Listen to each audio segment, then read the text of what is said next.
Okay, my academic heart is fluttering right now for this next speaker. This is Dr. Elizabeth Sheff. She is one of the leading experts on sex, gender, relationship, and sexual minorities. She is absolutely an academic expert on polyamory, having done a 20-year longitudinal study on polyamorous families. She's written countless blog posts and made appearances all over the place. She's also the author of 3 books, including one of my favorites, The Polyamorous Next Door. This is Dr. Elizabeth Sheff. Thank you.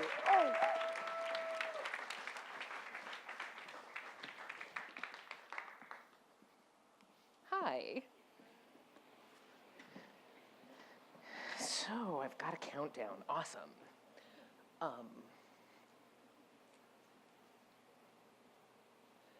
Oh, good. There we go. So hi, I'm the doctor. It's a PhD in sociology. Thanks. Thanks. You can find me at elizabethsheff.com. I blog on Psychology Today under The Polyamorous Next Door. And I'm on Twitter at Dr. Eli Sheff. And I'm talking to you today about how did we all get here with these alternative relationships. Oh, no, there we go. First, alternative to what?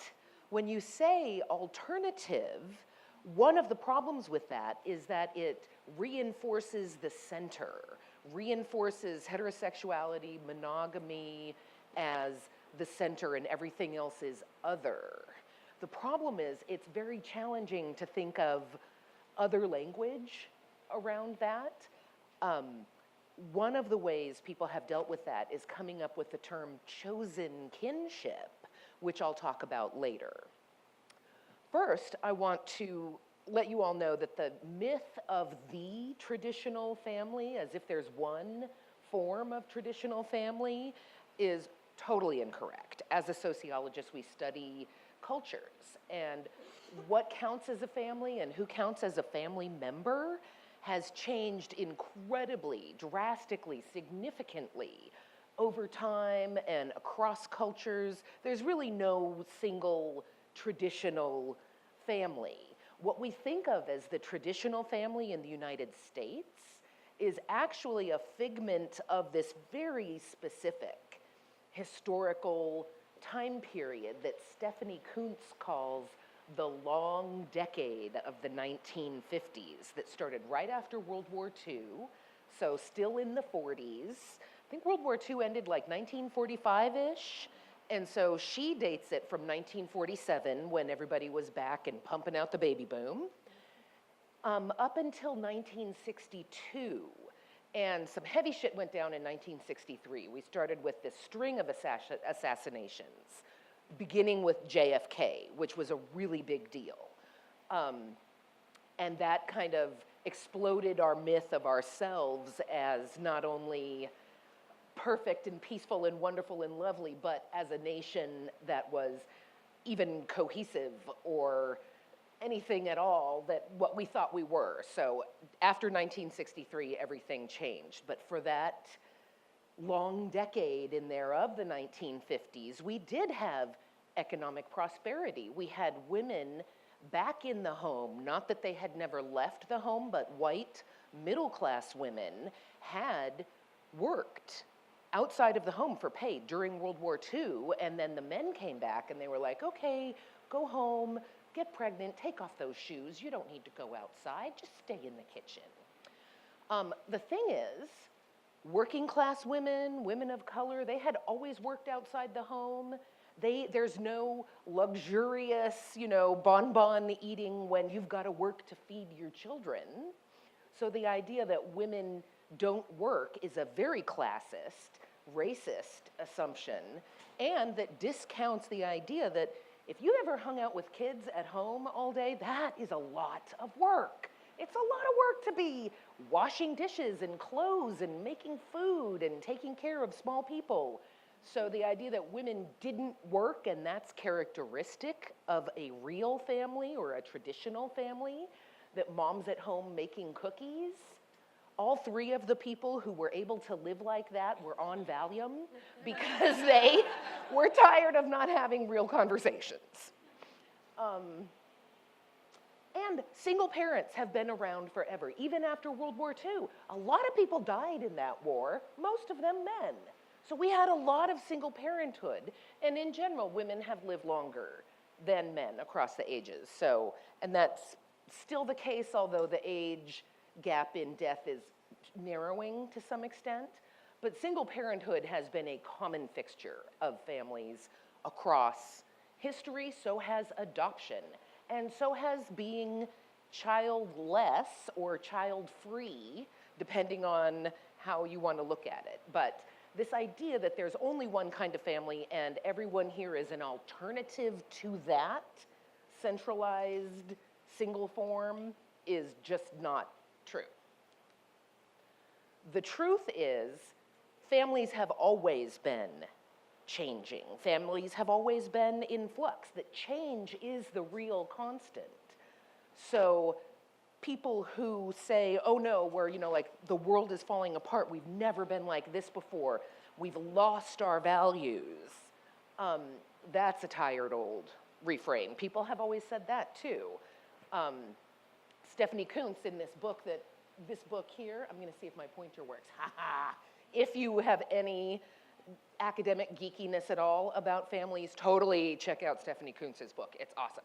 But she speaks in that book about this monk in the 14th century who's talking about, oh, things used to be so much better, it's all super fucked up now, because, back in the good old days, I guess, what, the 1200s? I don't know what counts as the good old days, but we had real morals then, and now that we're in the 1400s, people are totally fucked up.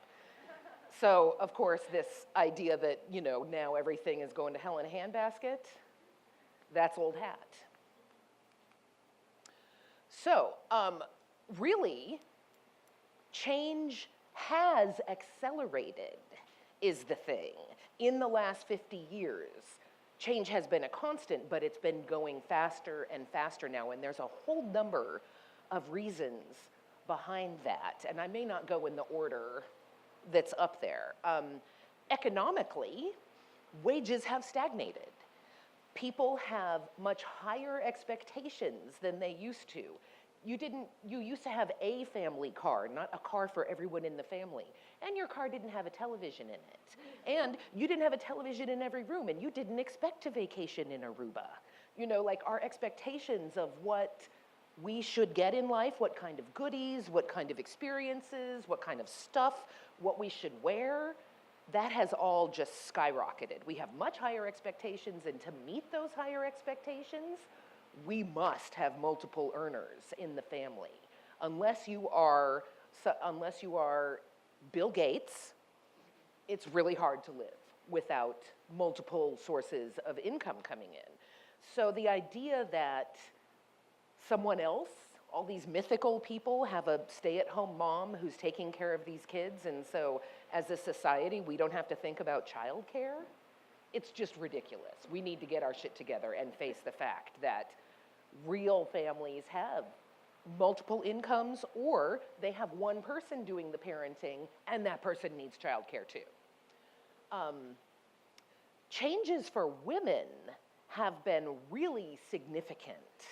Not only in what we wear, that's the most visible, but being able to choose our reproductive lives. Birth control changed things way more than starting to wear pants did. And women's assumption that they can earn their own money, make their own decisions, be in control of their own lives, we take that for granted now. That someone was bringing up the millennials now. None of the millennials assume that, very few of them, I should say. Very few of millennials assume that women will find a man and that he will take care of her for the rest of her life. Millennial women are like, nope, I'm getting a job, I'm getting an education. Maybe I'll get a man too, maybe not, we'll see. Sexuality has become, we've had multiple sexual revolutions, and again, birth control is major for that as well. But it's just become much more open, people talk about it a lot more than they used to. Even heterosexuals talk about it now. Technology has changed everything with dating. Now, I mean, if you think about it, 300 years ago, people knew, you know, if you had to walk everywhere you were going, you would know 300 people in your life maybe, and you were related to half of them. So to find a date, you know, is it someone who is within 20, 30 years of your, and are you not there, it's not your brother or your mom? Okay, good, then you're in the pool. Let's see if you figure this out. Now, Facebook, you know, like you can, Tinder, there's so many different technological ways to meet people that we're not, technology almost in and of itself makes monogamy difficult to maintain. Health and aging, we are living so much longer. If you were, again, 300 years ago, you finally find a mate, you have a child with them, let's say you hate this mate's guts. You're 35, one of you is gonna die in the next 5 years. You can deal with it for 5 years. Now, if you're 35, you're in a relationship and you're miserable, you've got 70 more years of that. You're not gonna stick around and be like, okay, here, we're doing it now, I guess. Yes, so aging has changed everything. Increasing diversity. We've got, while we always had single parent families, we've got far more visible single parent families. We've got, people used to be all kinds of freaked out about interracial families, and now it's a nothing. There are so many multiracial, biracial people now, their children, that nobody cares anymore. And decreasing religiosity has changed things significantly. We've had this weird, especially in the United States, we've had this weird, like, you're either mostly not religious at all, or this resurgence of fundamentalism, where if you're religious, you are like hyper religious. You are so religious, no one's ever been as religious as you. But the bulk of the people, that's the minority that's moved in this trend of like over the top serious religion. The majority of people are like, yeah, maybe, maybe not, probably not. It's too much work. Okay, so the impacts of this change have also been really significant. While society is still heterosexual and patriarchal and racist, there's a lot more room for other people's thoughts and ideas now. Lots and lots of change for women. The box for women has expanded dramatically. The box for men has not changed as much. And all you need to think about with that is, if a woman says when she was growing up that she was a tomboy, people are like, awesome, you could throw a ball, you can run, you know, like being a tomboy is a good thing. If a man says when he was growing up he was a sissy, people are like, fucking loser. You know, like men have, their box has barely expanded at all, whereas women's has like quadrupled in size. So I think the next change coming is men having more flexibility too, because we can talk about gender change and we can talk about women gaining power, but as long as men don't want to be associated with anything female, then that continues to be devalued. If men can't be celebrated for being a stay-at-home dad or a soft-hearted person or all these things that we associate with being a woman, if men aren't like, yeah, I want to be a sissy, I want people to look at me and think that awesome sissy, until then, we're not going to have gender parity, we're not going to have gender equity. Lots more choices now, so many more choices, not just men and women anymore, not just straight and gay anymore. There have always been intersexed and transgender people, but they've been much more underground. Now there's much more awareness about them and much more public knowledge and to some extent exception. Our attitudes towards having babies have changed, and again, that is related directly to technology. That you can have babies without having sex, and you can have sex without having babies. We have literally decoupled sexuality and reproduction. And that is enormous, especially for women. Woo! And one of the major things that we're seeing within the last, I would say, 30, 40 years, a much greater diversity of single people. It used to be if you were single, you weren't having sex, and you were lonely, and you were pathetic, and everybody felt bad for you. Now, you can be single, you can have sex, and you don't have to tell people where you're going for Thanksgiving. You don't have to figure that out, like you can do your own thing in a way that was not possible in the past because you needed to be embedded in a group to survive. If everyone is growing their own food, you can't be single. You can't meet all your needs that way. Now, Walmart, anybody who wants to be single can still eat, can still live, singleness is on our social agenda in a way that it never has been before. And while there is still some lingering kind of, oh, you're single, what's wrong with you? That is starting to wane as well as people are choosing to be single and loving it because they get to do what they want without anybody up their nose about what time are you going to be home, How was your day today? Tell me. So there's a range of interpretations about this. There's the decline, like, oh no, the world is ending, things are terrible, you all know about that. What I prefer is the resilience interpretation, that change is a constant and learning to deal with change is key. Dealing successfully in your life, you can assume that if you live your full lifespan, someone will leave you. You will meet new people. You will lose a job. You will move to a new city.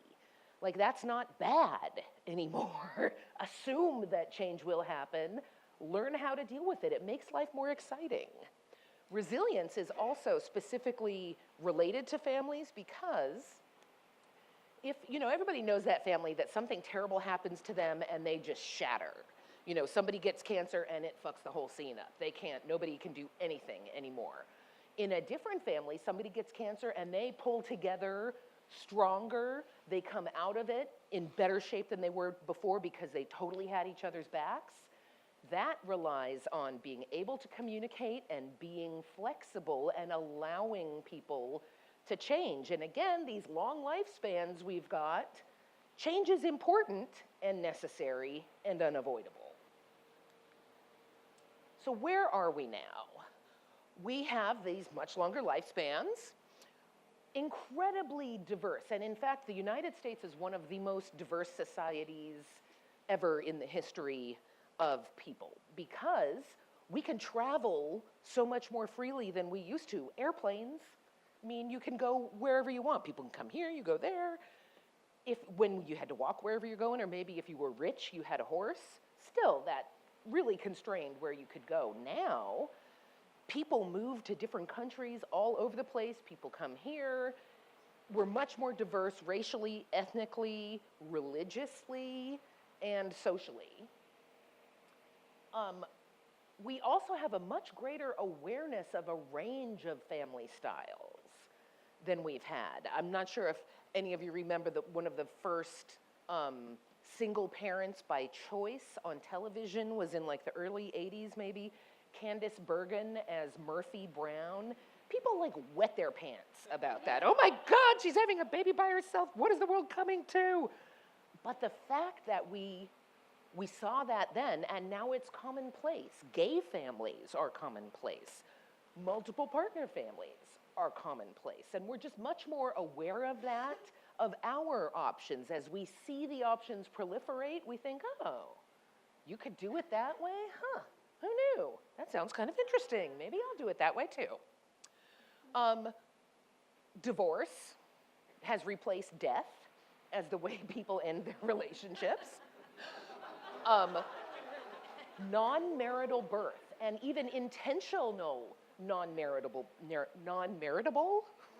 I think I might have made up a new word, birth. Sometimes women, especially, get tired of waiting for Mr. Right and go for Mr. Frozen and have a baby and do their own thing. It's harder for men if you don't have a womb. Where do you put Mr. Frozen?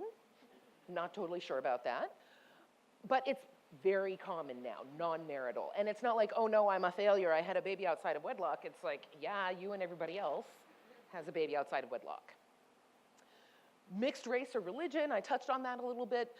Parental shifts in sexual orientation or gender used to be, in the 70s, most gay people who had babies had them as when they thought they were straight or trying to be straight, or maybe they really were straight for that time, and then they came out as gay, but the babies still existed.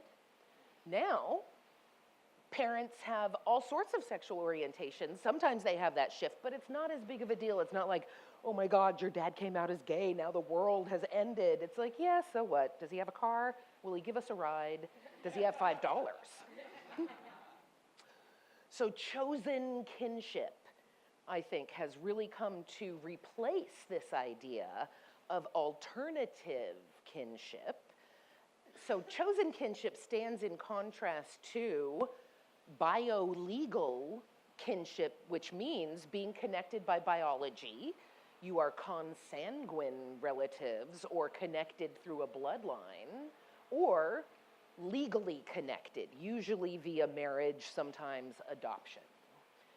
Biolegal kinship is one form that has really waned, especially for sex and gender minorities who choose people they love, and sometimes their friends are much more reliable long-term presences in their lives than their family of origin, who maybe they can't trust or that doesn't have their back in the same way that their chosen family does. Gay marriage, same-sex marriage, of course, has changed how we think about marriage to some extent. And even people who are not necessarily polyamorous, but get married, have some kids, divorced, get remarried, maybe have kids or not, get divorced. That kind of serial monogamy, serial marriage, creates these extended families that may look very much like polyamorous families. The thing is, sex and gender minority families have always been present, but they're so much more visible now, and they're so much more common. Same-sex gay boom started in the 1980s and has gone strong, especially with technological advancements. Transgender parents, so a parent who had an initial gender and then changed and is still the parent of that child, used to be their mom, is now their dad, or maybe they still think of and call them mom even though they present as male. Those are common. Or families, families with, who have a child and that child says, I accidentally got this girl body, but really I'm a boy inside. I need you to know I'm a boy inside. And so the transgender children are turning their families that maybe didn't have any kind of previous sex or gender minority sense into sex and gender minority families. All sorts of different kinds of consensual non-monogamies, at least 7 different versions. We could probably even identify more. And down to relationship anarchy, where people are removing the emphasis of a real family or a real relationship is one in which you live together, you have sex, you have babies, things like that. Sometimes people's main relationship in their life is a non-sexual relationship, and those actually can outlast sexuality. It's weird to base a family on sexuality. Everybody knows that sexual desire can come and go, and to have the presence or absence of sexuality be the hallmark of whether you're a real family or not whoever came up with that? That's bizarre. All sorts of different families now. Leather families. Oops. So you don't even have to be a sex or gender minority to experience this kind of resilience. This resilience can be for everyone. Everyone is having longer lifespans, especially rich people. If you approach life with a flexibility, a willingness to change, a willingness to communicate, then that resilience can be for you regardless of what you do with your genitals. One of the ways to make that happen importantly is for adults, and this is one of the things sex and gender minorities are doing, adults who have children or enter a child's life, they commit to that child. It's irrelevant whether they're still having sex with the partner they created that child with. What does that have to do with your relationship with the kid if you're still fucking their mom or not? Really, none. So people are beginning to transition to a commitment, a family commitment centered around the child rather than the sexual couple as the core of the family. And that is great for kids. We're having all of this wider range of social interaction has not quite filtered into our laws yet. Our regulations and rules are still based on some mythical family, the traditional family from that long decade of the 1950s, still influences our laws, our child care policies, availability of child care. Generally, for the most part, up until 2 years ago, almost every state, you had to have 2 lines on a birth certificate. You could only have 2 legal parents. And if someone else wanted to be a legal parent of that child, one of those legal parents had to terminate parental rights so they could add a different parent. Now, in New York, woo, New York, a judge came out recently, I think it was 2 years ago, allowed 3 legal parents of 1 child, and that's huge. That's enormous. Woo-hoo! Go New York. That does not happen in Texas or Tennessee.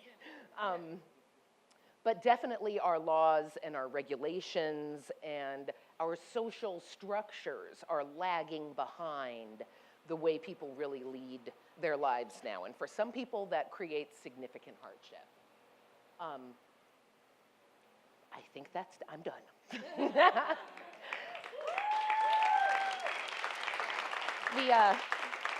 My timer turned itself off. I don't know if I went over time or not. Okay, we have time for a couple of questions. We have some waving hands over there in the back. Hello, everyone. Really wonderful presentation. You know, one of the things that was very striking to me is this conversation about diversity and the importance of diversity. But I look, and one of the beautiful things about today's events is people's openness about their sexuality and the different things that we do sexually. But it's very interesting when you look at the diversity side to look at the room and to see that there's not a lot of people that look like me here. And I think that it's wonderful that everybody has a diverse, is very positive around the attitude of diversity. But it seems that and it's wonderful that everybody's very open about the idea of their sexuality. The difference is you're open about the idea of your sexuality and expressing it physically. You open up the idea of the conversational diversity, but actually making it real. This is what the results look like. So what I would like to invite everybody in this room is to ask themselves the question, why is that? Why are we so open to our sexuality in terms of how we think about it and how we express it? And we're open to our conversation about diversity, but in terms of the actual action of diversity, it looks like this room. I think there's great value to have people that look differently than you in this room in terms of expanding how you are sexually and expanding how you think about relationships and ageism. So I would like I think my takeaway on this is I'd like to invite everybody to just, I don't have the answer to that question. I'm not a diversity expert. I'm just making an observation. I have an answer. And, She wrote the paper on it. I did. but I guess my bottom line is like, if I come here next year, I'd love to see more people look like me. Engage So this conversation. I suggest you, like, Yes. if you go to my website, under the About tab, you can find the academic publications. Look for the 2011 Privilege of Perversities is the name of the article that I co-authored with Dr. Corey Hammers.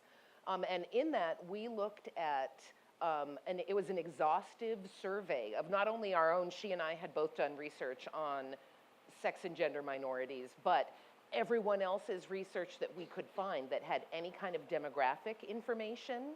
And what we found, and we looked at both polyamory or consensual non-monogamy and kink or BDSM. And some of the older studies called it sadomasochism. What we found was that generally populations who are willing to be out about it and willing to either come to events like this or participate in research tend to be white, middle class, incredibly highly educated people. And those are the people with the kinds of social privileges that if you own your own house, you can't get evicted for having too many unrelated adults living with you. If you are living in Section 8 housing, which is government subsidized housing, you have an incredible amount of surveillance on you. People totally up your nose about who's living there, who are these people, how are they related to you, what are they doing. Also, if you're white, no one assumes that you are the stand-in for your entire race. I can be as slutty or as stupid or as lazy or whatever, and I don't come across as, oh, all white women are stupid, lazy sluts. Also, if you're white, you can be pretty sure that you can come into a mainstream setting, and even if other people are complete assholes to you, it's probably not about your race. You can assume that you can go in and other people will interact with you about who you are rather than the color of your skin. You can also assume that even if your family disowns you, other parts of society remain open to you. If you are a person of color and you are constantly dealing with racism in external society, you go to a polyamory meetup. And people are like, hey, and all they're really interested in is how big is your penis. You know, that's like a very one-dimensional, you don't necessarily feel safe in that setting. But if you're a person of color and you go back to your family and you're like, yeah, I'm in a polyamorous relationship, and your family's like, okay, that's a gross white person thing to do. Like, why are you doing that? That's not respectable. And this family has worked so hard to be respectable. Why are you giving white people an excuse to look down on us? You got to cut that shit out. White people don't have to labor under that. Now, that came out in 2011. In the intervening, and because the way it works in publishing, things come out after the research, so we had actually done an exhaustive survey up until 2010. So in the 7 intervening years, Meetup has become a thing now, which has all of a sudden made at least polyamory more accessible to a wider range of people. When I first started studying polyamory in 1996, you had to know someone who knew someone. Maybe you could find it online, but even then, online was a very white place at the beginning of the internet to be able to afford a high-speed modem. I mean, it used to be really expensive to get online. It's not so much anymore. And I totally lost my train of thought. Meetup, yes.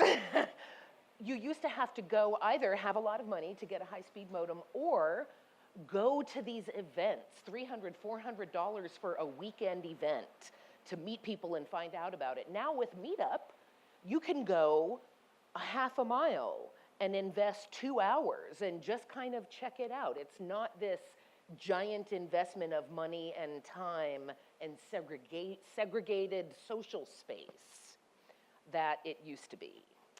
I would also like to point out that not only do we have a racial and ethnic diversity problem, we have an ability diversity problem. You don't tend to see people in wheelchairs or people who are blind, things like that. People with all sorts of different abilities or disabilities are not necessarily viewed as sexy or sexual, much like older people, as our previous speaker pointed out. So we do have sexes for like young, white, able-bodied people, not so much, but if you look at events like this and many other events, I'm not picking on this event, I've been to a lot of different sex cons, and it does tend to be people who can afford to come in, and many of them are able-bodied. Yes, a long thank answer. you.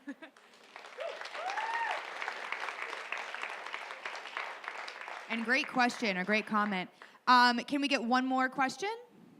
I saw this person right in the middle raise their hand first. Hi. Hi. What's a leather family? Leather family is generally around either BDSM, some kind of kink where people come together. They'll often have houses. So whoever established the family, it will be under their name, and there'll be a hierarchy of their lovers and their underlings who are learning from them, learning skills or techniques or in service to them. So it's a form of chosen family congregated around a shared kinky sexual experience. Not that they're all necessarily having sex with each other, but that they're learning about and expressing and supporting each other. And sometimes they will even take the same last name, not legally generally, but they'll be like the house of fill in the blank. In some places that also extends to a certain kind of performative, in the 80s it was all about voguing. That's kind of out of fashion now, but they also had houses, and that tended to be more of a gay male thing. And some of them, if they were kinky, then they would also think of themselves as a leather family. But leather, especially black leather, is associated with kink. Okay, thank you so much, Eli. Thank you.